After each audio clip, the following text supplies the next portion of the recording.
It was only 3 days after Ethan proposed to me that he made the choice to leave me behind in that burning building. He decided saving his ex-girlfriend, Olivia, was more important. The fire raged around me, thick smoke filling my lungs and making my head feel light, yet strangely my thoughts remained exceptionally clear. I actually found myself laughing softly when he promised he would come right back for me after getting Olivia out. When he had asked me to marry him just days before, I had questioned him repeatedly, needing reassurance. "Ethan," I asked, searching his face, "are you absolutely certain you want to marry me? Are you sure you want to spend the rest of your life with me?" He had forcefully slid the ring onto my finger, his gaze intense as he looked directly into my eyes. "Chloe, I've never been more sure," he'd insisted. He always projected such certainty. He was certain about marrying me then, and just as certain about saving Olivia instead of me now. Perhaps people experience these unusual moments of clarity or conscience when they face death. As the smoke overwhelmed me and I felt consciousness slipping away, my final distinct thought was a regretful wish. If only I could turn back time 15 years, I would never have mentioned to my father that there was a boy in my class who was kind to me, despite being poor and seemingly pitiable. If I hadn't said anything, my father wouldn't have felt compelled to offer him financial support, effectively tying Ethan to me for so many years. When I was younger, I never quite grasped the look in Ethan's eyes. He always treated me with gentleness, but there was a coldness there, something sharp hidden beneath the surface, almost like a concealed blade poised to strike my heart when I least expected it. Reading people was never my strength. My therapist, Dr. Evans, attributed this difficulty to the profound psychological trauma I experienced witnessing my mother's suicide jump as a child, which left me with lingering mental health challenges. I didn't fully comprehend the psychological explanations, but it was undeniably true that I struggled to connect with others. In elementary school, my classmates generally kept their distance, and teachers described me as a cold child, difficult to approach. This deeply saddened my father. He rearranged his demanding work schedule to dedicate significant time to me, but his efforts didn't seem to make a difference in my interactions with peers. I was intensely attached to him, but remained indifferent, almost aloof towards everyone else. This pattern began to shift slightly when I entered middle school and Ethan transferred into my class. My first impression was simply that he was strikingly handsome, possessing a kind of remote, unattainable quality like a rare flower growing on a high cliff. Unexpectedly, he became my desk mate. He initiated conversations, offered help with my homework, and always gave me warm, encouraging smiles. Years later, Ethan would often joke that his greatest regret was ever smiling at me during that time. I sometimes wondered if his regret truly began then, or perhaps later, when my father first offered financial assistance, or maybe when Olivia transferred to our high school. Before Olivia's arrival, my relationship with Ethan was reasonably stable. Although I sensed his underlying resentment towards my father's rather forceful methods of support, he consistently maintained a gentle demeanor towards me. Everything changed during our sophomore year of high school when Olivia joined our class. She was the complete opposite of my reserved nature, vibrant and cheerful like a sunflower. She quickly befriended almost everyone, including her new deskmate Ethan. Initially, Ethan seemed indifferent to her, but Olivia wasn't deterred. She persistently engaged him, asking questions with a bright smile and offering genuine praise. "Ethan, you're incredible!" she'd exclaim after he explained a difficult concept. I noticed Ethan would turn slightly away, a faint pinkness coloring his ears as he mumbled, "It's nothing." Sitting beside them, I observed this interaction and quietly put my own questions away. Whenever I asked him for help, he always seemed impatient, almost as if he wished we were strangers in the classroom. His wish effectively came true shortly after, following a particular conversation. One day, Olivia, ever the gossip, leaned towards Ethan and asked, "Ethan, is it true what they say? Are you really Chloe's future husband?" This was an old rumor, one that had started the day Ethan first accepted financial help from my father and had persisted ever since. Ethan, usually quiet about such things, frowned deeply and replied without a moment's hesitation, "No." Olivia pressed further. "And the talk about you liking Chloe, that's not true either?" Ethan's denial this time felt almost urgent. "No, that's impossible. Don't listen to that nonsense." I was pretending to be asleep at my desk nearby, but my body tensed upon hearing his words. My breathing hitched for a second, yet strangely, a sense of calm settled over me, as if confirming something I had long suspected. The very next day, I approached my teacher and requested a seat change, citing academic reasons. I moved to sit next to the class monitor who consistently achieved higher grades. When Ethan heard about my move, he seemed momentarily surprised, but didn't inquire further, so I didn't feel the need to offer any explanation. Even with my limited ability to read people, it was clear that Ethan harbored feelings for Olivia. Given this reality, there seemed little point in remaining seated near him day after day, passively listening to their increasingly intimate conversations and feeling quietly frustrated. On the night following our college entrance exams, our class held a celebratory gathering. Overwhelmed by the noise and commotion, I stepped out for some air and ended up near the restrooms. There, I saw Ethan pinning Olivia against the wall, kissing her with an intensity that left no room for doubt. By this point, my relationship with Ethan had already cooled significantly. He had declined my father's offer to fund his college education, and within the classroom, we interacted essentially as strangers. Witnessing that kiss, however, solidified the realization that any connection between us was truly non-existent. What I hadn't anticipated was Ethan re-entering my life after college graduation. He sought employment at my father's company, the reason being straightforward. His mother was seriously ill and required a substantial amount of money for surgery. When my father brought Ethan to see me, I was momentarily taken aback, rendered speechless. The first question that came to mind was, "Where's Olivia?" As far as I knew, they had been inseparable throughout college, seemingly deeply in love. Ethan, appearing unnervingly composed, simply stated, "She went abroad." He then met my gaze with that old, familiar look, the one that had once offered me warm smiles, and added, "We broke up a long time ago." I couldn't quite articulate why, but that specific moment, that look in his eyes, etched itself into my memory. No matter how tender or affectionate he behaved in the years that followed, I would inevitably recall that cold, chilling gaze, which seemed to silently ask, "Chloe, is this what you wanted all along?" I awoke abruptly, as if startled by a phantom stab of that cool look from my memory. The first things I registered were the plain white ceiling above me and the sharp, unmistakable smell of disinfectant. I wasn't dead, I was alive, a fact that, surprisingly, brought a twinge of disappointment. "Chloe, you're awake." Ethan was beside my bed, his voice raspy. He looked utterly exhausted, with deep shadows under his eyes and several days' worth of stubble covering his chin. When our eyes met, he managed a weak, forced smile. "You've been asleep for 2 or 3 days," he said. "It's good to finally see you awake." He helped me take a sip of water, and the small drink gave me enough strength to speak. My first question was direct. "Where's Olivia?" The cup in his hand trembled slightly. Ethan's expression became complicated, filled with conflicting emotions. "Chloe, I am so sorry," he began. "It's entirely my fault. I slowly shook my head, only then becoming aware of the bandage wrapped around it. It seemed Olivia hadn't suffered any serious harm. A faint smile touched my lips. "Otherwise," I stated quietly, "you wouldn't be sitting here watching over me." "Chloe, please don't say things like that," Ethan pleaded. He reached out as if to take my hand, but his touch felt cold, and I instinctively pulled away. He froze for a moment, his hand hovering in the air, then seemed to gather his resolve. "Chloe," he said firmly, "we are still getting married." "Really?" I looked down, focusing on the wrinkles in the white bedsheet. I heard my own voice, surprisingly calm and even. "But what are we going to do, Ethan? I don't want to marry you anymore." It was rare for me to express my feelings so directly, but in that moment, clarity prevailed.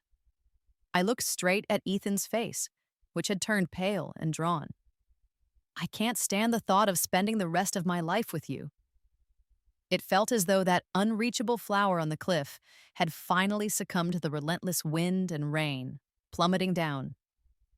Ethan looked utterly defeated, practically fleeing the room, leaving behind only a single, mumbled sentence. "I'll come back to see you in a few days." After Ethan left, my father's secretary came in. She concisely explained the events that had transpired. The fire had started due to faulty, aging electrical wiring in the building. Ethan had indeed rescued Olivia first. I had been saved later by a firefighter who had shielded me with his own body when a heavy light fixture fell from the ceiling. He had injured his back in the process and was also recovering in the same hospital. I asked for the firefighter's room number and, finding an opportune moment, went to visit him. When I arrived, however, his room was filled with people, likely his colleagues from the fire station, who were loudly teasing him. The atmosphere was lively. He was sitting up in bed, wrapped in bandages, but laughing heartily along with them. I recognized his face. It was the same face that had calmly told me not to be afraid amidst the chaos of the fire. Seeing him now, though, he looked surprisingly young. The room felt crowded, and my usual social anxiety flared up. I hesitated near the doorway for a considerable time, debating whether to leave and return later. Just as I decided to retreat, the door swung open, and a few of the men inside noticed me. "Who are you looking for?" one asked. Then, realization seemed to dawn on him. "Oh, you're the young woman Sam saved, right? Here to see Sam? Come on in." I felt completely rigid, wishing I could transform into a block of wood. But the firefighter inside, Sam, intervened first, shooing his friends away. "Go on, head back to the station," he told them good-naturedly. "You're scaring her." They departed amidst laughter, leaving Sam standing there in a hospital gown over a coat, half his chest exposed. He scratched his head awkwardly. Are you all right?" I touched the bandage on my head, feeling slightly dazed. "I'm fine," I replied. Just then, a passing nurse offered a well-meaning but mistaken piece of advice. "Patients shouldn't be wandering the halls," she chided gently. "Even if you two are dating, you need to prioritize your health." As she walked away, she muttered under her breath, "One with a head injury, the other with an abdominal injury, standing in a doorway talking about dating. Ridiculous." The young man standing across from me turned bright red, the flush spreading from his face down to his collarbones. So the firefighter who saved me was named Sam. He was only 22, 3 years younger than me. He certainly looked young, although his face was tanned from sun exposure. The skin visible beneath his gown suggested he was naturally fair-skinned. I recalled his mature, calming tone during the fire, but seeing the dimples that appeared when he smiled now felt somewhat incongruous. When I explained that I wanted to thank him properly for saving my life, his expression turned serious. "There's no need," he said firmly. "It's my job." I fiddled with my phone, knowing something he probably didn't. This hospital had a partnership with my father's company, and my dad had already arranged for all of Sam's medical expenses to be covered. When I remained silent, his voice softened. "Did I scare you earlier? I'm sorry. My captain always tells me I come across as too serious sometimes, that I might intimidate people. Perhaps it was because I disliked feeling indebted, or maybe because he seemed even more socially awkward than I was, which I found oddly amusing, but I decided to push past my discomfort. I held up my phone. "Can we be friends?" His face turned red again. "Sure," he stammered. "Where's my phone?" We exchanged contact information in a clumsy, fumbling manner. By then, I felt I had completely depleted my social energy reserves for the day. I gave him a small wave. "Let's grab a meal together sometime," I suggested. Without waiting for his response, I quickly hurried away, missing the excited sound he made, or the pained yelp that followed as he apparently moved too quickly and aggravated his back injury in his enthusiasm. Returning to my room, I gathered my belongings and arranged for my discharge from the hospital. I informed only my father, deciding not to wait for Ethan, who had promised to visit in a few days. Frankly, I thought perhaps Ethan should consider consulting a neurologist himself. My injuries weren't severe, primarily a scratch on my forehead. My father, in his typical frantic manner, had assembled a team of specialists, but their consensus was simply that I had been sleeping. My therapist, Dr. Evans, explained later that my prolonged sleep was likely a psychological defense mechanism, a way of avoiding reality. He'd been saying similar things for years, so I was accustomed to it. The first thing I did upon arriving home was inform my father that I wanted to break off the engagement with Ethan. He didn't seem overly surprised, but gently rubbed my head with affection. "All right," he said softly. "If you don't want to, then we won't. Dad can take care of you forever." Knowing how much he worried about me, I clung to his arm, my eyes stinging with tears. I'm sorry, Dad. What is there to be sorry for? He countered firmly. That boy is the one who wronged you. I only went along with it because I thought you liked him so much, and you two seem to be getting along quite well these past couple of years. My main concern was that you would be heartbroken.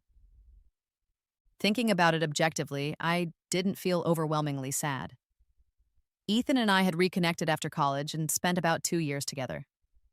During that time, he had become noticeably more attentive and caring towards me, while I, in contrast, had grown somewhat colder.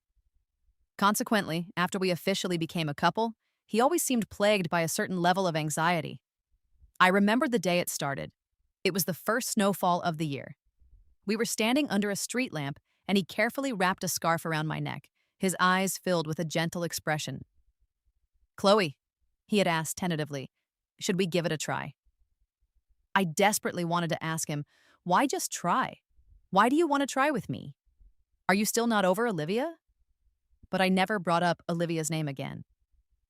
After Ethan and I reunited, her name became an unspoken taboo between us. Following that first conversation where he mentioned their breakup, she was never discussed again. I recalled that snowy night clearly. I hadn't said anything in response to his question, just gave a slight nod. Internally, I thought, let's give it another shot. At that time, my main motivation was simply to find someone stable to settle down with.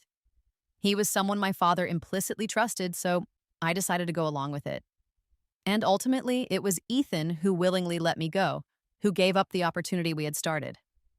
Strangely, the pain wasn't nearly as acute as the hurt I felt on the night after finishing my college entrance exams when I saw him kissing Olivia.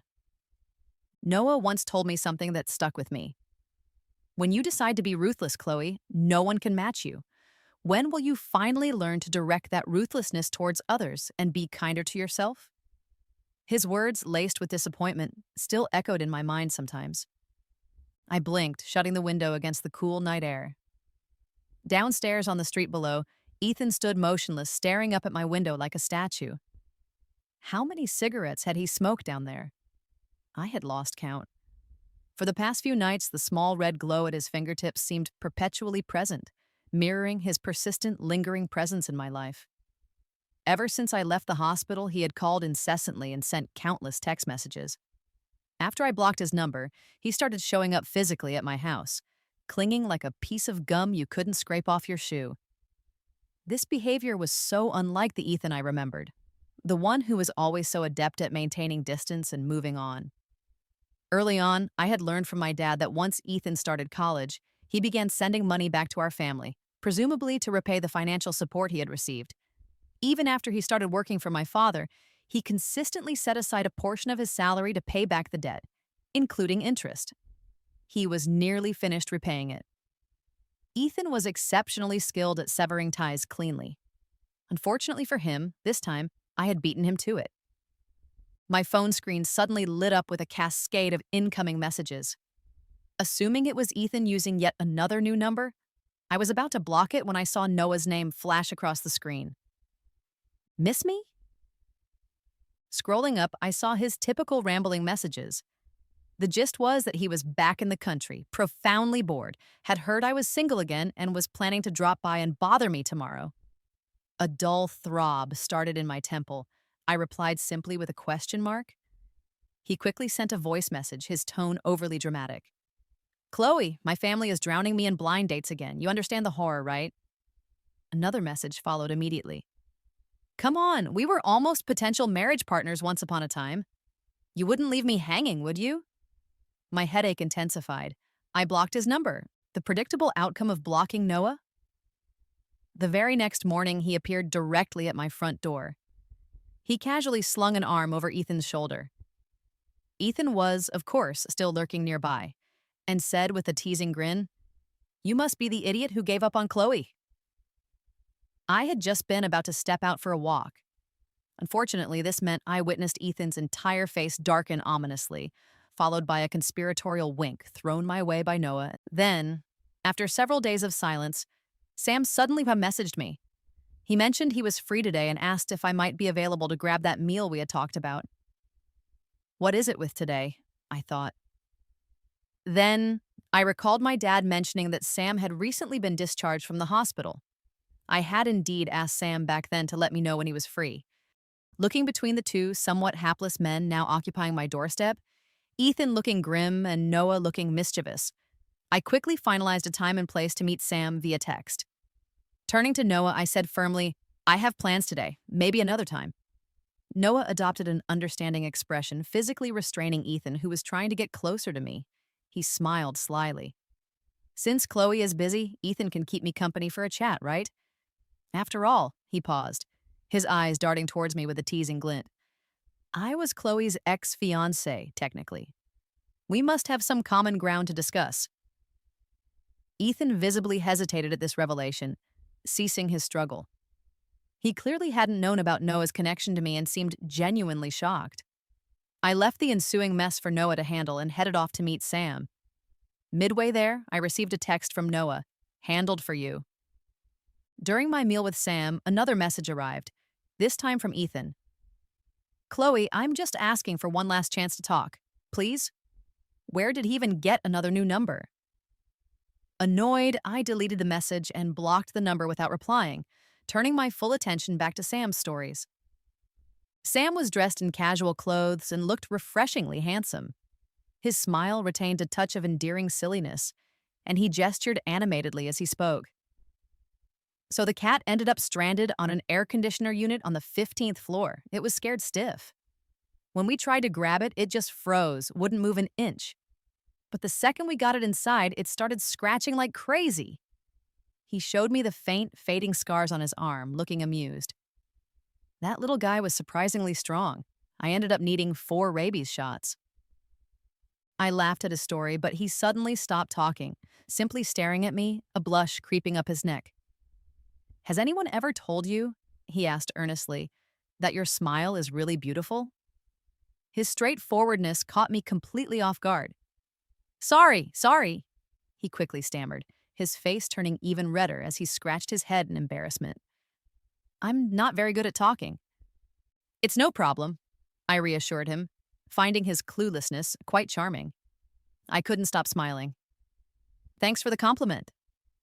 We were both admittedly socially awkward, but Sam possessed a natural, almost naive quality that helped fill the silences when I struggled for words, making the interaction less strained than it might have been. Having been somewhat coached in basic social graces by Noah during college, I distinctly remember him earnestly telling me, "In society, Chloe, sometimes you just have to put on a facade." I could manage Jabanjajan's social interactions. My intention in inviting Sam for this meal was primarily to express my gratitude for his bravery. However, observing Sam across the table, talking with such unreserved excitement, I realized that with him, even pretending felt unnecessary. I felt surprisingly at ease. The meal passed quickly, filled mostly with Sam's stories. By the end, he was enthusiastically recounting how his team had rescued a small child whose head had gotten stuck in a fence. I hadn't laughed so genuinely or freely in a very long time. As we stood outside the restaurant, he tentatively asked, "Miss Chloe, can I ask you out again sometime?" The affection in his eyes was unmistakable, causing a faint, unexpected flutter in my weary heart. I replied almost instinctively, "Sure. And we're friends now, Sam. You don't need to call me Miss Chloe." He looked slightly taken aback, then stuttered, "All right, Chloe, next time then," he confirmed.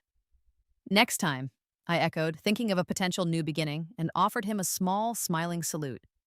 He flashed a bright, white smile in return, mirroring the gesture.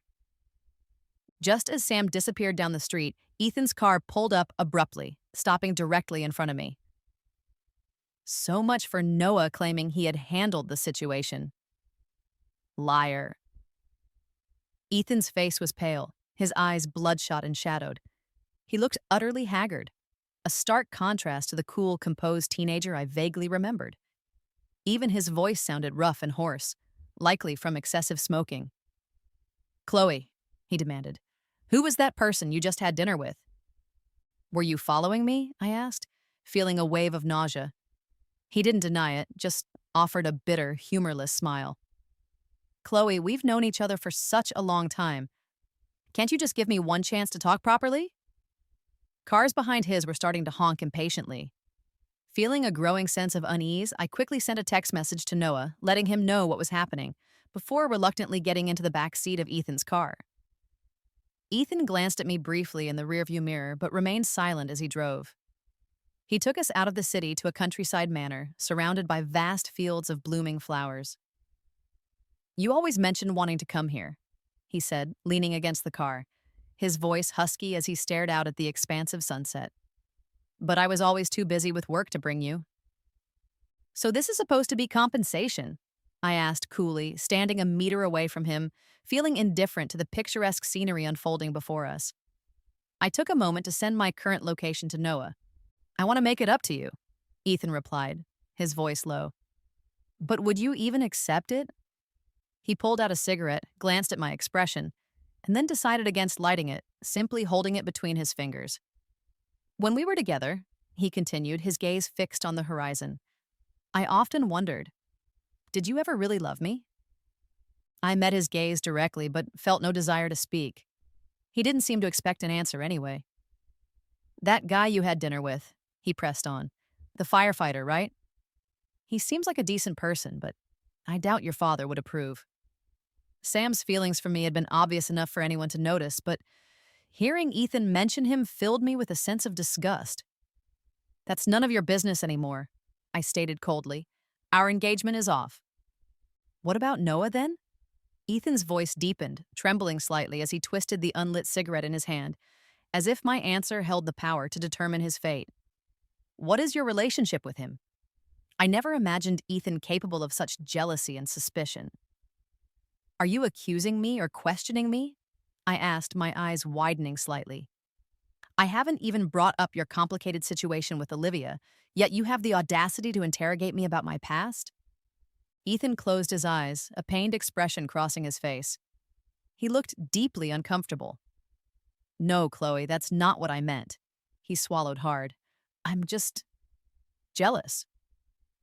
The last word was spoken so quietly, and after uttering it, he let out a bitter laugh, like a condemned man finding some perverse relief in confession. "He knows so much about you, things that even I, your boyfriend for over a year, never knew. And that firefighter, since you two reconnected, have you ever smiled at me the way you smile at him?" Night was falling rapidly now, the returning birds calling out sharply as they flew across the darkening sky, their cries seeming to merge with his next question. "Chloe, did you ever love me?" He seemed lost in thought, a nostalgic smile playing on his lips. "I think you must have. You used to be so good to me back then, always saying good morning, smiling gently, sneaking snacks into my desk drawer. Even when I deliberately ignored you, you never seemed to get angry." He was lost in his own memories, unaware that the past he cherished represented my most difficult times. How could I not have been angry? But he had never noticed my small frustrations or quiet hurts. Back then, his primary concerns were Olivia and his own fragile pride. Everyone else seemed to believe I was using my family's wealth to exert moral pressure on Ethan, deliberately obstructing his true love for Olivia. They cast me as the villain. People perceived me as lonely and aloof, unlike the universally liked, outgoing Olivia. Honestly, these memories were things I preferred not to dwell on. As Noah once wisely advised, relationships that hold no significance don't require maintenance. This conversation felt utterly pointless, especially with Ethan indulging in reminiscence. I cut him off coolly. "It's all in the past, Ethan. Talking about it now doesn't change anything or help anyone. How could it not?" His eyes widened, unwilling to let the subject drop. I sighed, deciding to give him the unvarnished truth. "Do you know why Olivia was with me that day, the day of the fire?" I began. "She found out about our engagement and flew back from overseas specifically to find me. She told me your family disapproved of your relationship, but that you had promised her you'd eventually have enough money to marry her properly. And how were you planning to get that money? By marrying a wealthy woman first, then leaving her once you were financially secure." Thinking back to Olivia's seemingly innocent expression that day, I realized how close she had come to convincing me. "Chloe, I didn't want to see you get hurt, so I came to tell you the truth," she had said earnestly. But Ethan is doing this for my sake. He doesn't want to hurt you either. Can you possibly forgive him for the sake of our old school friendship? Even then, I found it strange. Do you even know me, Olivia? I had asked her directly. If I remember correctly, we were never particularly friendly, not since high school. Are we really close enough for you to call me Chloe? It was a question I had held inside for years, finally voiced. Olivia had just smiled awkwardly. Sorry, Chloe, force of habit. I hadn't wanted to engage in a pointless confrontation and intended to dismiss it, but she had other plans. She drugged the water she offered me. As I drifted in a daze, I heard her ask, Chloe, who do you think he'll choose in the end? You or me? It was a meaningless question, destined to receive a meaningless answer in the fire that followed. My dinner meeting with Sam wasn't solely about thanking him. I had also asked him if he could discreetly look into the origins of the fire. While the official cause was cited as old wiring, I suspected there might be more to it, perhaps signs of tampering that a thorough inspection could uncover. Sam had hesitated, mentioning that if evidence was found, they would be obligated to open a formal investigation. I told him to proceed according to the law. My original plan was to confront Ethan with this information once I had concrete results. But I hadn't anticipated his relentless persistence. The sun had completely set now, and the encroaching darkness felt vast and oppressive, making it difficult to breathe. Chloe, Ethan insisted, being with you, it was definitely not about the money. I know, I replied quietly. Knowing him for so many years, I had some understanding of his character boundaries. He wouldn't stoop to something quite that calculated. But when you first suggested we give it a try, I countered, wasn't that decision influenced by money? Just like years ago, the reason our paths initially crossed was also fundamentally tied to money. Back then, my reasons for agreeing were different. I was reaching for something I perceived as unattainable, like trying to grasp the moon reflected in the water. Eventually, however, I came to understand that the reflection is never the same as the real thing. Everything had turned out differently than I'd once imagined.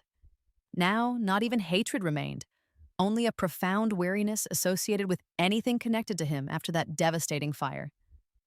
My conversation with Ethan was finally interrupted by Noah's arrival. After I settled into the passenger seat of his car, he playfully flashed the headlights at Ethan twice before pulling away. Then, he sighed dramatically in my direction. Coming all this way out here to rescue you, he declared. This is going to cost you dearly. I managed a small chuckle, turning my gaze out the window. Seeing Noah again inevitably brought back memories of our first meeting. It was the beginning of my freshman year of college. I was reporting to campus, and Noah was the upperclassman assigned to pick me up. It was a sweltering summer day. He was dressed in the standard senior orientation uniform, casually leaning against a shady tree holding a sign clearly printed with my name. At the time, I had deliberately chosen not to attend the same university as Ethan, enrolling instead at a school far from home. My father, ever protective, had worried about me being so far away alone. He mentioned that a friend's son happened to be studying at the same university and had asked him to meet me upon arrival. Speaking of which, my dad had added thoughtfully, you two used to play together when you were very young. Our families even joked about setting you two up someday. But after his family moved away, the subject never came up again. I vaguely recalled this must have been before my mother passed away. I had forgotten so many things from that period, naturally forgetting him as well. That childhood playmate now possessed a charming face and was carrying himself with a confident swagger, holding my name tag aloft, which immediately made me feel uneasy.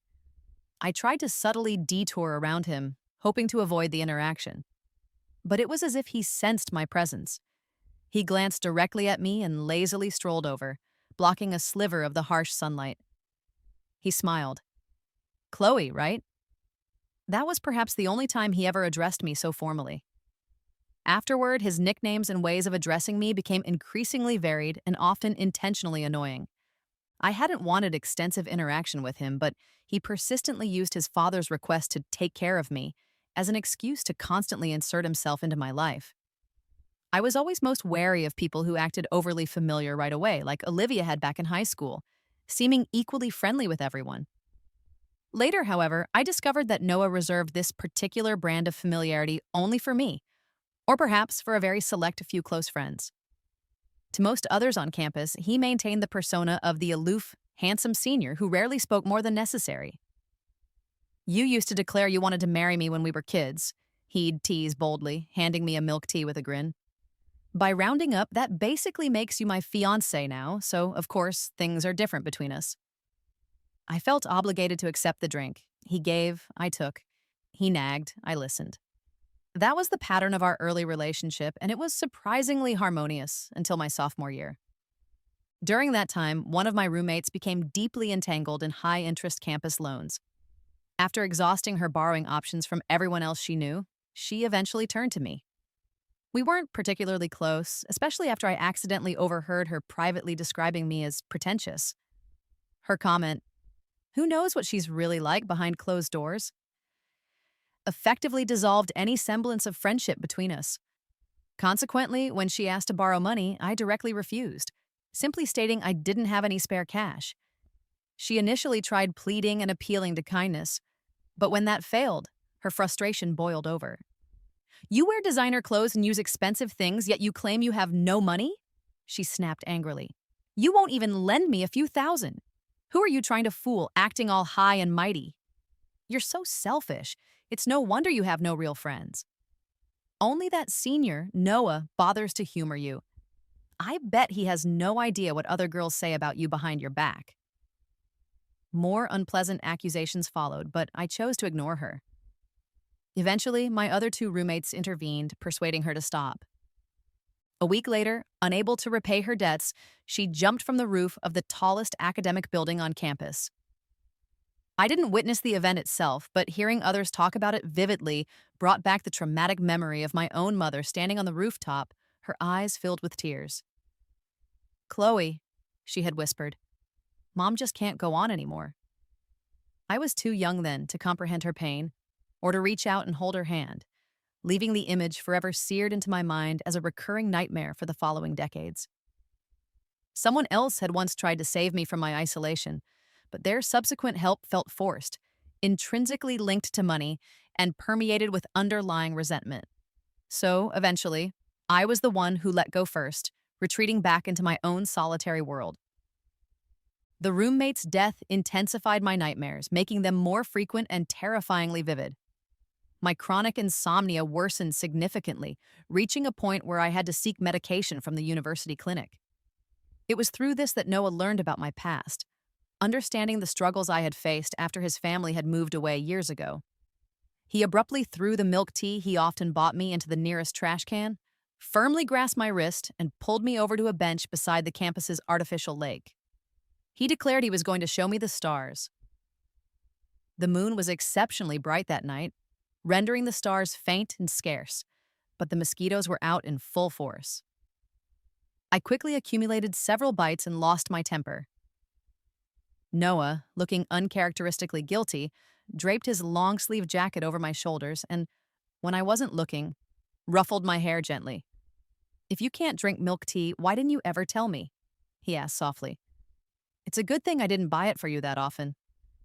Due to my persistent sleep problems, I couldn't tolerate caffeine. Milk tea and coffee invariably triggered severe insomnia. I tilted my head away from his touch. "You said yourself it wasn't often," I mumbled, so I didn't think it was worth mentioning. In the soft moonlight, his expression grew serious. "It concerns your health, Chloe. That's not worth mentioning, understand? You're an adult now. You need to know how to take better care of yourself." His tone wasn't harsh, but I suddenly felt overwhelmed by a surge of emotion, an intense urge to cry. Yet, despite the stinging sensation in my eyes and nose, no tears fell. I kept my head lowered, deliberately avoiding his gaze, and whispered, "It's not necessary." Deep down, I harbored a degree of self-loathing, which sometimes manifested as a subconscious desire to neglect my own well-being. Noah studied me silently for a long moment before sighing. "Don't ever think you're unimportant, okay? If you can't value yourself for your own sake, at least think about the people around you who care. Your dad wouldn't want to see you neglecting yourself like this." "What about you?" The thought surfaced suddenly, fueled by the persistent campus rumors about him pursuing me, whispers that he was like my lapdog, that I was merely stringing him along. A familiar wave of self-blame washed over me. "Why do you treat me so well, Noah?" I asked quietly. "I find it hard to believe it's solely because of your dad's request." His eyes flickered briefly, then he smiled. "Do you believe in love, Chloe?" I opened my mouth to respond, but found myself unsure what to say. He chuckled before I could formulate an answer. "Don't worry, I'm not about to confess my undying love or anything. I'm just trying to provide a reasonable explanation for my actions." I felt slightly confused. "You love me?" He countered with another question. "What do you think love truly is?" I wrinkled my nose. "Don't ask me such deep philosophical questions." He chuckled again, a light, airy sound. "All right, then I'll give you my perspective. I believe true, pure love, the kind you read about, is exactly that. Pure, which means it likely doesn't exist in the real world, at least not for someone like me. You once casually mentioned to me that there are no truly baseless acts of kindness in this world. I think you were fundamentally right. Aside from familial love, most gestures of goodwill are driven by some underlying purpose. My kindness towards you is no exception." He paused, then continued matter-of-factly. "My father has always been keen on furthering the business cooperation between his company and your father's. Given our respective family situations, a marriage alliance presents itself as the most strategically advantageous option. That's the primary reason I take such good care of you." He stated his true intentions with startling openness, devoid of any pretense, even offering a playful wink afterward. "Besides," he added with a charming grin, "you're incredibly pretty, Chloe. It's not like I'd be losing out in the deal anyway." I roughly grasped his meaning. In the social and business circles he belonged to, relationships and marriages were often strategic arrangements, intricately tied to mutual interests and benefits. Because of the lessons learned from my mother's tragic end, my father had always shielded me diligently, keeping me away from interactions within that particular sphere. Consequently, I had never initially considered this factor in Noah's behavior. Paradoxically, this purposeful, admittedly selfish motivation behind his kindness actually put me more at ease. It provided a certain guarantee. As long as our family's business interests remained aligned, he would likely continue to treat me well. Pure, emotion-driven feelings, I had learned, could appear stable on the surface, but were inherently volatile and dangerous. Just look at Ethan. He could retract his tenderness towards me whenever it suited him, as easily as turning off a switch.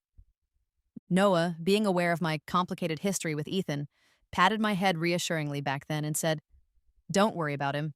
He'll regret losing you someday." At the time, I assumed he was merely offering comforting words. Perhaps he genuinely was.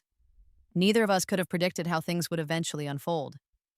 "He has regretted it," Noah murmured now, glancing into the rearview mirror. Ethan's car was still following us closely.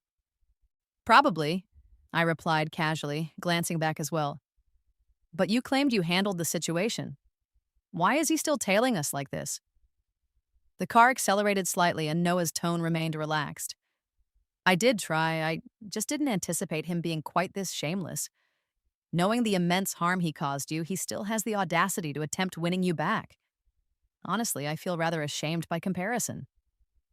I was too weary to point out his own subtle manipulations. I just said softly, "Regardless, it doesn't matter anymore." Severing ties completely proved far more challenging than I had initially imagined. The night after that final, definitive parting with Ethan at the Countryside Manor, I didn't sleep at all. Memories flooded my mind uncontrollably. Ethan's vulnerable question at dusk, asking if I had ever loved him. Ethan's conflicted voice amidst the roaring flames of the fire, promising he would return for me. These fragmented scenes overlapped and blurred, eventually dissolving until only the image of a younger Ethan remained, gazing at Olivia with soft, passionate eyes, completely oblivious to my presence in the corner. I was ignored. I was abandoned.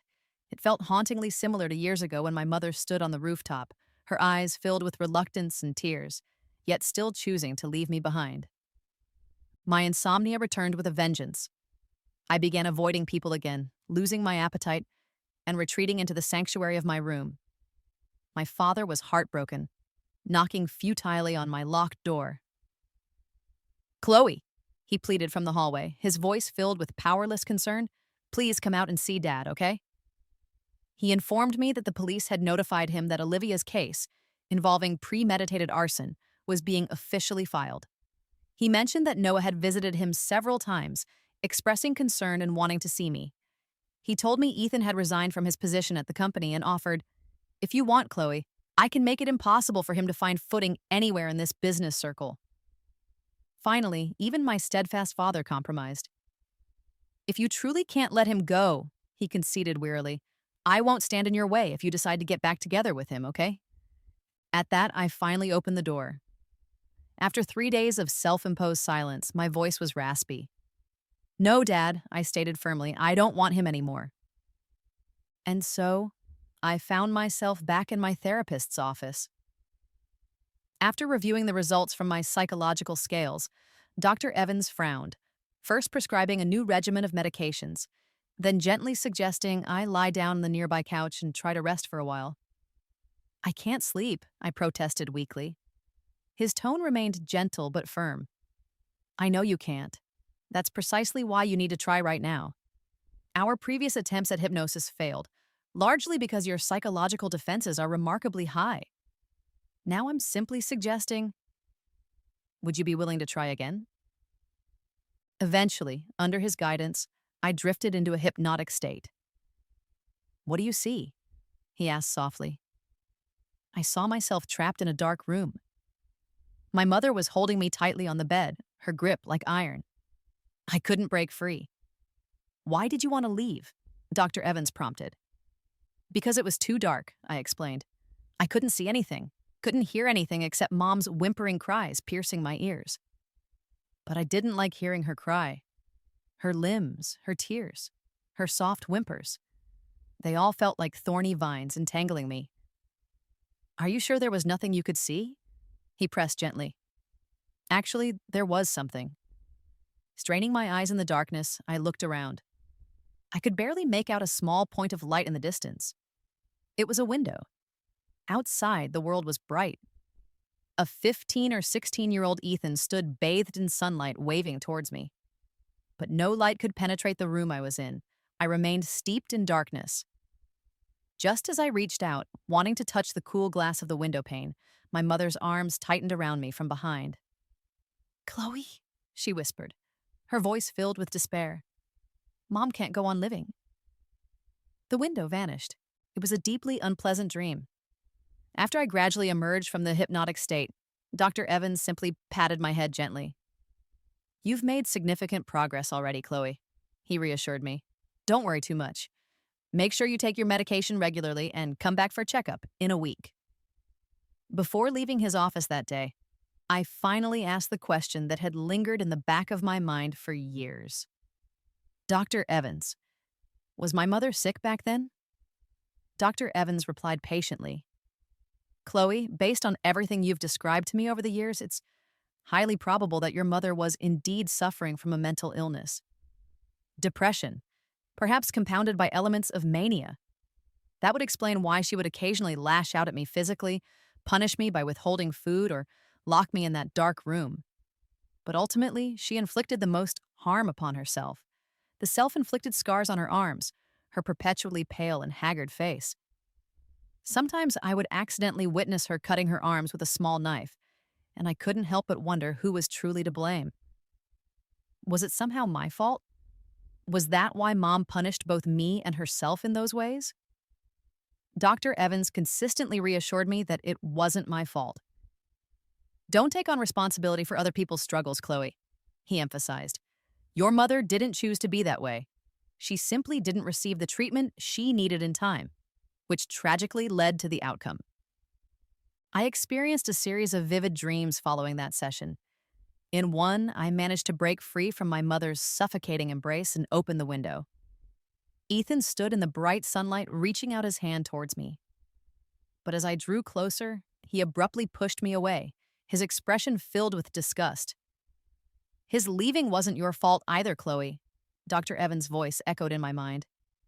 "Do you genuinely believe he hates you? he had asked during therapy. Suddenly, the dream Ethan transformed into his older self, the one from his 20s, looking utterly forlorn. "Chloe, do you still love me?" he asked plaintively. I didn't know for sure. I just thought perhaps it was possible. "It's okay," Dr. Evans's voice soothed. "Feelings are inherently complex. Don't let them make you doubt yourself." "But I don't want to see him again," I stated firmly within the dream, or perhaps in the therapy session. The lines blurred. "Why not?" Dr. Evans queried. "Because he makes me feel incredibly sad." "Then we won't see him," he concluded gently. "Let's focus on meeting people who genuinely like you and bring you happiness, okay?" The image of Ethan slowly faded. In his place, I saw my father. He was clutching my mother's urn, crying with heartbreaking intensity. He expressed deep regret for being consumed by work, for neglecting both my mother and me. He explained that afterward, he tried to compensate by providing me with the best material possessions and dedicating significant time to me. "Did that make you happy?" Dr. Evans asked. "No," I admitted. "Did it make you sad?" "Not really," I replied. "I just sort of hated him for it sometimes. Hated him for coming back too late. Maybe Mom wouldn't have jumped if he had been there sooner. But I also loved him. After all, he was my father." "Think again," Dr. Evans prompted. "Is there anyone else?" I blinked hard, focusing my mental image. And then I saw Noah, standing casually under a tree just behind my father, a lazy, careless smile playing on his lips. Light and shadow danced across his features. It took nearly 6 months of intensive therapy to reach this point, to finally visualize Noah clearly in my subconscious landscape. And then, progress stalled. I couldn't seem to move beyond that image. "Don't worry," Dr. Evans comforted, patting my hand reassuringly. "Saying goodbye to the past is an incredibly difficult process. You've already done remarkably well." The hypnosis session ceased. Dr. Evans suggested I take some time off, perhaps go for walks, change my environment, and most importantly, remember to take my medication consistently. Following his advice, I planned an extended trip abroad. My father initially wanted to accompany me, but I gently refused, assuring him I needed this time alone. Instead, he hired a discreet team of bodyguards to ensure my safety from a distance. No one knew about my trip except my father. It wasn't until I was standing mesmerized, watching the ethereal dance of the northern lights in the Arctic Circle, that Noah somehow found out and called me. "So," his voice came through the line, laced with mock indignation, "you just went off gallivanting and having fun without me?" We hadn't seen much of each other during my intensive recovery period. He had been increasingly busy taking on responsibilities at his family's company, and I had been entirely focused on getting better. Yet there he was, appearing unexpectedly in my thoughts and dreams, bathed in that interplay of light and shadow. The aurora borealis painted the sky in stunning, shifting colors. I inhaled the crisp, cold air deeply and teased him back. "Noah, do you really need someone to take you out for fun?" "That's entirely different," he retorted with a laugh. "I used to have all the free time in the world. Now, I have to actively sneak breaks from work." I just laughed in response. Then his tone shifted slightly. "Where are you right now, anyway?" "Watching the northern lights," I replied simply. "Wow, I've never seen them," he said, adopting a playfully pitiful tone. "Send me a photo, will you?" So, from that point on, I started sending him pictures from each significant stop on my journey, just as I did for my father, the steaming, silica-rich waters of the Blue Lagoon, surrounded by black volcanic rock, the dramatic basalt columns of Reynisfjara Beach, known as the gateway to the island, under a fiery sunset, the dreamlike, crystalline structures of a blue ice cave, constantly shifting as the light changed. Sometimes, immersed in these vast, natural wonders, I felt as if I were dissolving, melting into the world around me. "You belong in this world, Chloe," Noah texted me once after I sent a particularly stunning photo. I laughed aloud when I read it. "Where did you plagiarize that cheesy line from to cheer me up?" I texted back. "Gotcha," he replied almost immediately, accompanied by a laughing emoji. From a book I found online titled 99 Love Quotes Guaranteed to Impress Your Girlfriend. You're the CEO now? Shouldn't you be working instead of browse cheesy quote websites? I teased. He responded with a lazy sounding voice message. Technically, I am the boss. Who's going to stop me? True, I conceded via text. Absolutely no one can manage you. Not entirely true. His text reply came back, the words dragged out slightly. My wife can.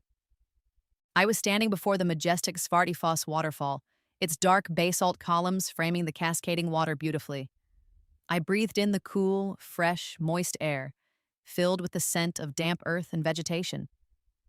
When I read his message, I went completely still for a moment. An unexpected stinging sensation pricked my eyes. Noah, I typed slowly. He replied gently, his text message feigning dramatic flair.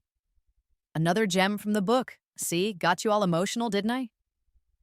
The waterfall mist caught the sunlight, creating a vibrant rainbow that arched across the spray. It felt strangely intimate, almost like I was having a conversation with myself. I typed, the realization dawning on me with sudden clarity. I think I'm finally coming back to life. After a long pause, Noah's reply arrived, his tone still light, yet somehow conveying understanding. Sounds like the view there is absolutely amazing. You definitely owe me a trip next time. Sure thing, I replied, a genuine smile spreading across my face. After months spent wandering and rediscovering myself, I finally returned home just before the new year. My father studied me intently for a long moment when I walked through the door, his eyes glistening with unshed tears. You've lost so much weight, he observed, his voice thick with emotion. And you got quite tanned. But it's so good to have you back home, Chloe. Just good to have you back. Noah's first words upon seeing me typically were, not bad, you actually came back alive. I responded by giving him a playful punch on the arm. After the New Year holiday, I began the process of learning the ropes of the family business alongside my dad. Due to the lingering side effects of the medication, my memory retention and reaction times weren't quite what they used to be. The learning curve was steep and often frustrating, but for the first time in a long while, I felt a profound sense of fulfillment and purpose. The nightmares featuring my mother and Ethan visited me far less frequently. I understood that I couldn't completely escape the lingering shadows of the past, nor could I fully embrace pure, uncomplicated light. So I learned to stand at the juncture of both, facing the future, often with Noah by my side. He fully supported my decision to join the company and offered invaluable assistance and guidance. When I tried to formally thank him for his help, he simply laughed it off. Chloe, he said, his eyes twinkling, just give yourself to me as payment. I bit my lip, starting to protest, but He gently interrupted, it's okay. Businessmen, require a great deal of patience. As he said this, his lips curled into that familiar mischievous smile, his eyes resembling those of a cunning, intelligent fox. Patience, I quickly learned, was indeed a crucial virtue, especially when navigating the complex world of business and the diverse personalities within it. After attending industry parties or networking events, Noah always seemed perfectly composed, while I felt utterly drained. I couldn't help but wonder aloud one evening, how is it that you never seem tired after these things? For once, he didn't respond with his usual witty banter. I've been tagging along with my dad to events like this since I was in high school, he explained quietly. Over time, you just get used to it. I had found a relatively quiet seat in a corner of the ballroom, and Noah sat down beside me. He casually lifted my aching leg onto his lap and began gently massaging my calf. In high school, he continued, my dad was considerate of my studies, so it was maybe only once every month or two. But by the time I got to college, he started taking me to practically every single function. Remember how you used to joke about me disappearing all the time? When I wasn't on campus, I was usually here. He gestured vaguely around the opulent room, socializing, networking, playing the game. He sighed softly. Born into this circle, there's really no escaping it. The resources and privileges you enjoy from birth come bundled with inherent responsibilities. So, back in college, I was actually quite envious of you sometimes. thinking you wouldn't have to deal with inheriting a family business. The mood had become slightly somber, so he quickly shifted gears, his tone lightening. Well, look at you now. You're stuck in this mess too. So, I guess I'm not suffering alone anymore. Noah seemed unusually contemplative, almost lonely that night. I felt an unexpected urge to reach out and pat his head comfortingly, and, surprising myself, I actually did it. As my fingers brushed through his soft hair, we both froze momentarily, locking eyes. I awkwardly cleared my throat first. He chuckled softly, then gently patted my head in return. "Let's get you home," he said. As we were stepping out of the venue, I saw Ethan. He was leaning against an exterior wall, looking considerably intoxicated. I had heard through the grapevine that he had resigned from my father's company shortly after our breakup and had started his own business, leveraging some of the connections he had made during his tenure there. Apparently, his venture was doing reasonably well. However, in the demanding early stages of building a company, there's inevitably a great deal of socializing required, endless dinners, drinks, and meetings to secure funding and partnerships. I hadn't really been able to picture him in that environment, but seeing him now, looking disheveled and weary, I felt a pang of unexpected melancholy. His posture wasn't as rigidly straight as it once was, and his eyes, which used to hold such sharpness, now looked clouded with fatigue. "Want to go over and say hello?" Noah asked softly from behind me, draping my coat gently over my shoulders. Just then, a young woman rushed out from a nearby private room, clutching a jacket, and hurried over to Ethan's side, solicitously helping him steady himself. "Ethan," she murmured with concern. I shook my head slightly. "Let's just go," I told Noah. As we walked past, I thought I heard a faint whisper of Chloe, but I kept walking without looking back. I encountered Sam again the following spring. Enjoying some rare free time, I decided to visit a local art exhibition. As the exhibit was closing, I happened to run into Sam waiting outside the restroom. He looked more mature than I remembered, dressed in a matching hoodie and jeans set, holding a cup of bubble tea. "Miss Chloe?" He recognized me first, looking slightly surprised. "Hello, Sam," I greeted him. After our dinner together more than a year ago, he had tried contacting me a few times, but I had been deeply unwell at the time and hadn't responded. Consequently, we had lost touch. Just then, a young woman emerged from the restroom and immediately linked her arm through Sam's, looking at me with open curiosity. She was wearing the exact same matching hoodie as Sam. He handed her the bubble tea and hesitantly introduced us. "This is Miss Chloe," he said, adding uncertainly. An old friend." The young woman's eyes held a flicker of cautious vigilance as she greeted me politely. Then she turned to Sam, whining playfully about wanting takoyaki from a popular stall nearby. The stall was known for its long queues. Sam told her to wait near some benches by the exhibit entrance while he dashed off to buy the snack. Watching him hurry away, I turned back to the young woman with a gentle smile. "You have something you want to ask me, don't you?" She seemed startled by my directness, blushing slightly.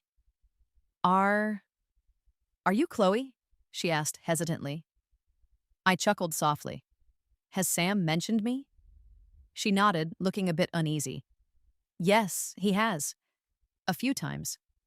"I'm sorry," she added quickly. "I might be overreacting." "Don't worry about it," I reassured her kindly. "I've only met your boyfriend twice in my life. He rescued me from a fire a while back. I treated him to a meal to say thank you. And that was the extent of our interaction. It was well over a year ago." She visibly relaxed, sighing in relief, but then bit her lip. "I'm sorry," she repeated. "I was just worried. Sam was quite down for a period of time back then." I shook my head gently, interrupting her before she could elaborate further. "It's okay. It's a perfectly normal reaction. Please don't blame yourself for feeling that way." It had taken me years to learn that lesson myself. We chatted for a few more minutes until Sam returned with the takoyaki. During our brief conversation, she shared how Sam had saved her life when she had been contemplating suicide. He had spent over an hour talking to her on a rooftop, patiently persuading her to come down. "Chloe," she asked. Her curiosity piqued now that she felt more comfortable. "Why did you stop talking to Sam back then?" I simply smiled faintly. "I was dealing with some personal issues at the time." Seeing Sam approaching, I stood up. "Your boyfriend's back," I said warmly. "I should get going now." It had likely been just a fleeting crush on his part, perhaps intensified by the dramatic circumstances of our meeting. Our worlds were clearly very different now. Later, sitting in my office, thinking back on that fire, felt like recalling events from a distant lifetime. However, lately, Ethan had been appearing more frequently in the periphery of my life, always maintaining a certain distance, yet undeniably present. As Dr. Evans had cautioned, saying goodbye to the past isn't a simple, linear process. There were still days when I would cry unexpectedly without a clear trigger, or find myself zoning out for long periods on the company rooftop, feeling detached from reality due to the ongoing effects of the medication. Noah was usually the first to find me during these episodes, his worried voice calling my name, gently snapping me back to the present. Seeing my tears on one such occasion, any frustration he might have felt melted away into a soft sigh. "If you truly don't want to see him at all, Chloe," he offered gently, "let me help you arrange things so you don't have to run into him." I shook my head. "It's fine, Noah. I'm already getting better, bit by bit." I had forgotten many specific details, especially memories involving Ethan. Each accidental encounter seemed to further blur those recollections. Sometimes, when our eyes met unexpectedly across a crowded room or street, I found myself genuinely wondering why I had been so devoted to him back then. Other times, looking at his distant figure, I almost imagined seeing my mother standing just behind him, smiling gently towards me. The frequency of my crying spells decreased, and the nightmares became less common. Although encountering Ethan occasionally stirred up unpleasant feelings, I knew, deep down, that I was gradually recovering. But Noah remained worried. He began using the convenient excuse that our company buildings were located close to each other to insist on picking me up from work every single day. I found it difficult to refuse his persistent offers, so I eventually agreed. One rainy afternoon, about a year and a half later, Noah texted to say he would be late picking me up. I decided to wait just inside the office building entrance. As fate would have it, Ethan walked up at that exact moment and silently offered me his umbrella. I felt nothing, no anger, no sadness, just a faint weariness. I took a deliberate step back and politely declined. "No, thank you." Ethan's Adam's apple bobbed as he swallowed. "You still blame me, don't you?" he asked quietly. Just then, Noah's car pulled up to the curb, the horn honking briefly. I waved towards Noah and quickly told Ethan, "Someone's here to pick me up," before hurrying out into the rain. That evening, Noah drove unusually fast, his knuckles white on the steering wheel. I couldn't help but gently pat his arm. "Are you trying to get a speeding ticket?" I asked lightly. He didn't speak immediately, just gradually decelerated the car. I sensed his mood was dark, and I suspected it was about more than just Ethan's simple offer of an umbrella. "What's wrong?" I prompted after a few moments of silence. It took him a while to respond. "Just business stuff," he finally said, his voice tight. "Ethan's company is growing rapidly, and they've become a direct competitor in several markets. Lately, they've been making moves specifically targeting our projects." He sighed. "Just some petty maneuvers, really. Nothing that will cause significant losses, but—" He paused, glancing sideways at me. "It still pisses me off." I sighed in return. "I have absolutely nothing to do with him anymore, Noah." He rarely pressed me so directly, but this time he did. "Does it still make you sad to see him?" "No," I replied honestly, smiling slightly, feeling a sense of ease and certainty. "I've forgotten so many things from that time, and I have no intention of trying to remember them." We stopped at a red light, and he reached over, gently pinching my cheek. A faint smile touched his lips. "Good," he said softly. "You need to forget what needs forgetting." Starting the day after that rainy encounter, Ethan began sending flowers to my office. They were always varieties I had once casually mentioned liking years ago. Occasionally, small trinkets I had once expressed interest in would arrive as well. But these gestures held no emotional weight for me anymore. I instructed the receptionist to simply discard them upon arrival. Noah saw one of the bouquets once before it was removed and asked, "You don't genuinely like any of these?" "Not really," I admitted. "Back then I probably said I liked them just to try and seem cuter, I suppose." I wanted to appear less isolated, less different. More like Olivia, maybe. Friendly and outgoing. I reflected for a moment. In all my relationships after that initial period, I felt this strange compulsion to perform the actions couples are supposed to do, as if checking boxes could somehow fix the regrets I carried from my youth. But ultimately, if you don't genuinely like something, you just don't. It doesn't matter how many years pass. Noah laughed. So, what do you actually like then? Your birthday is coming up soon. I need to start preparing. I stared at him intently for a moment, then laughed too. How about, I teased, echoing his own words from long ago, you just give yourself to me. Noah was momentarily stunned into silence. What did you just say? He asked, his voice barely a whisper. I found his reaction amusing and deliberately replied, nothing. He recovered quickly, leaning closer, persistently teasing back. Oh, I heard you, Chloe. Don't you dare try to take it back now. I just laughed and told him to stop bothering me while I was trying to work. Later that day, I secretly recorded that brief exchange on my phone and sent the audio clip to a certain phone number that had been persistently harassing me with unwanted calls and messages for days. Noah orchestrated an unforgettable 29th birthday celebration for me. He genuinely arranged to jump out of a ridiculously oversized gift box, shouting, "Happy birthday, Chloe!" The sheer awkwardness of the moment, even with just the two of us present, was palpable. I laughed until tears streamed down my face, feeling utterly exasperated while covering my face with my hands. Noah, I groaned. Let's just agree to remain strangers from now on. He firmly grabbed my hand, refusing to let go, still laughing. No way. I still have a promise to keep. I need to give myself to you. I know what you mean, I started, trying to bring some seriousness to the moment. He interrupted gently, rubbing my head affectionately. I don't mind if you use me, Chloe. In fact, I hope you use me more often. Giving myself to you, well, that's somewhat selfish on my part too, you know. Selfish? I questioned. Because of my family's wealth or something else? I looked deeply into his eyes, and suddenly, the desire to press for a definitive answer faded. If his motivation was purely about a strategic marriage alliance, he undoubtedly had numerous other suitable options available. There was no logical need to focus solely on me for so many years. But Noah, I felt compelled to say, voicing my deepest fear. I might never be able to truly love anyone again. It feels like my emotions just shut off after that fire.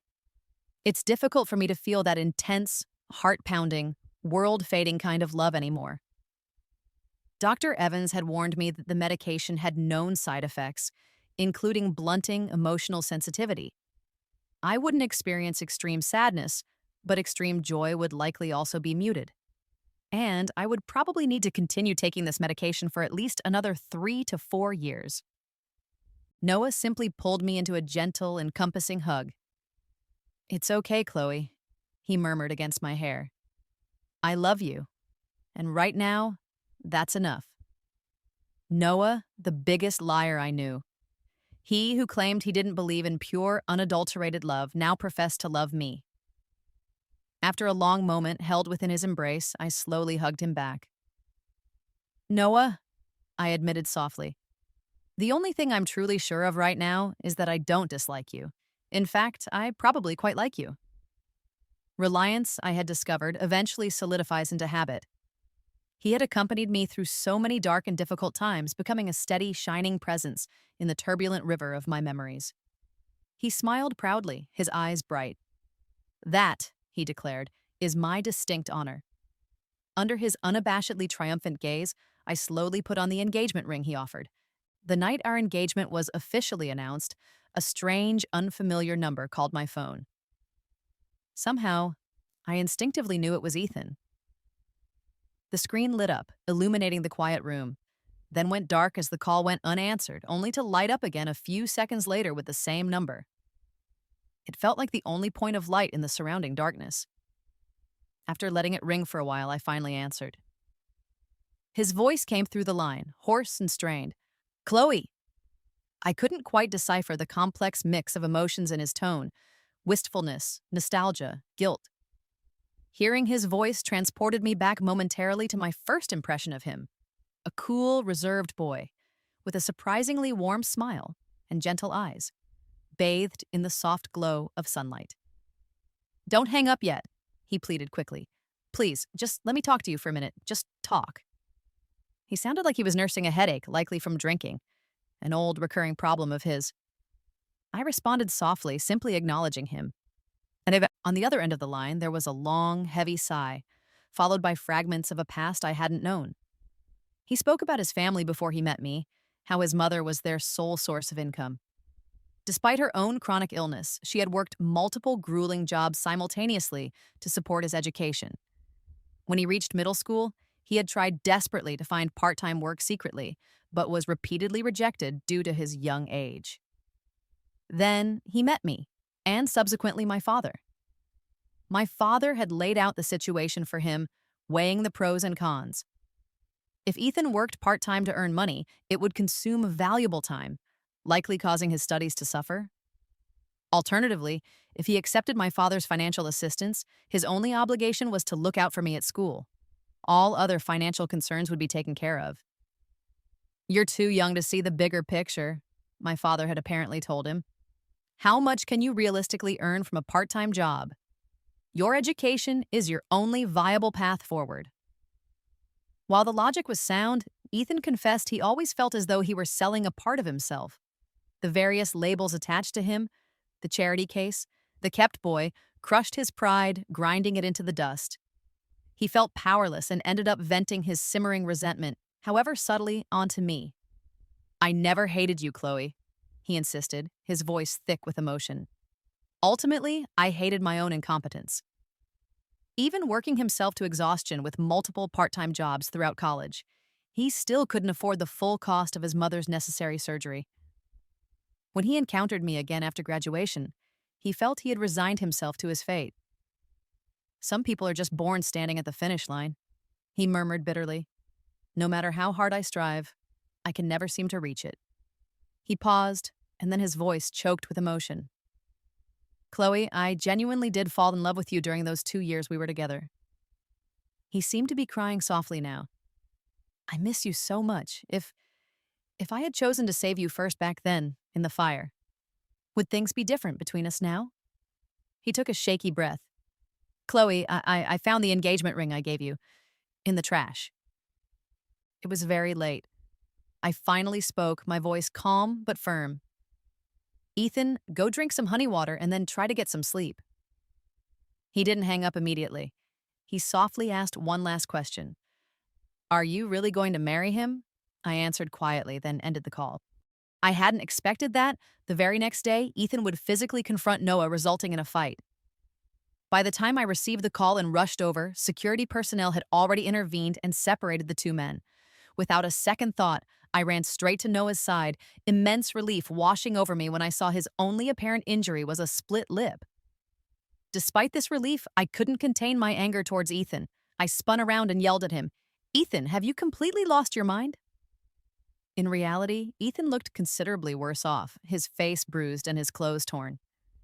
My sharp words seemed to extinguish the last spark of defiance in him. He looked utterly defeated, almost lifeless. A pang of regret hit me. Perhaps I had gone too far. I paused, catching my breath, then heard Noah inhale sharply beside me. I turned back and noticed his right hand was badly scraped and bleeding profusely. The raw, damaged skin looked frightening. The sight of blood, especially so much of it, triggered my deep-seated phobia, making me instantly anxious and lightheaded. "We need to go to the hospital," I declared, my voice trembling slightly. Noah leaned against me, attempting to soothe me. "It's okay, Chloe, really. Besides, I still have work to finish." I rolled my eyes at his stubbornness. "Will the company completely crumble if you're gone for one afternoon?" He chuckled lowly, finally surrendering under my angry glare. All right. Let's just go up to my office first. I have a well-stocked first aid kit there." I instructed security to escort Ethan off the premises and then accompanied Noah up to his office. While I attempted to clean and bandage his wounds, my nervousness made my hands shake, causing me to be slightly rougher than intended. I immediately apologized, but He simply used his uninjured left hand to gently rub my head. "Why are you so tense?" he asked softly. "It's just a scratch. I'm not dying." He didn't know how terrified I was of blood, particularly blood from hands or arms. It viscerally reminded me of the fragmented, nightmarish images from my childhood. When I remained silent for a long moment, unable to speak, Noah seemed to realize something was genuinely wrong. He moved closer, his expression concerned. "Chloe," he said gently, "it's really all right. If you're still worried, we can go straight to the hospital right now for a full checkup." My voice was shaking uncontrollably now. "Why did you fight him?" "It's not entirely uncommon for males of the species to engage in territorial disputes over a potential mate." He attempted to joke, but his tone was gentle. "Please don't cry." His words made me realize tears were streaming down my face. I quickly wiped them away and glared at him fiercely. "No more fighting," I demanded. "Promise me. No more fighting, no more getting hurt like this, and absolutely no more bleeding." He looked genuinely taken aback by my intensity, then moved closer again, pressing his forehead gently against mine. "Okay," he whispered. "My bad, I promise. I made you worry." Already this clingy, and we were only just engaged. It was slightly annoying. "Stay away from me," I grumbled, pushing him back slightly. "Got it," he replied instantly, then quickly leaned in to plant a kiss on my forehead before retreating a precise 20 centimeters, a smile playing on his lips that practically begged for another punch. "Consider that compensation," he added cheekily. Feeling a residual sense of guilt over the entire incident, I took the initiative afterward to contact Ethan one last time. "It is truly over between us, Ethan," I told him firmly but calmly when we met briefly at a neutral coffee shop. "I sincerely hope you will refrain from bothering me or anyone close to me again." His current state was difficult to describe. It was as if he had aged 10 years overnight. His eyes held a haunted look. "So," he said quietly, his voice rough, "you're still blaming me." "No," I tried patiently to explain.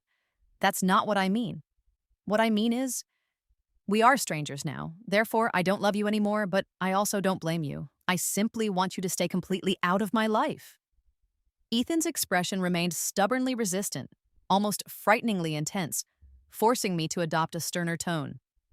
"Mr. Ethan," I said formally, "if you continue to harass me or my family in any way, I will not hesitate to contact the police. Please don't force me to actively hate you." After a long, tense silence, he finally nodded almost imperceptibly and whispered, "All right?" Outside the coffee shop window, Noah was already waiting, waving slightly to signal it was time to head home. So, I said a final, quiet goodbye to Ethan and walked towards Noah.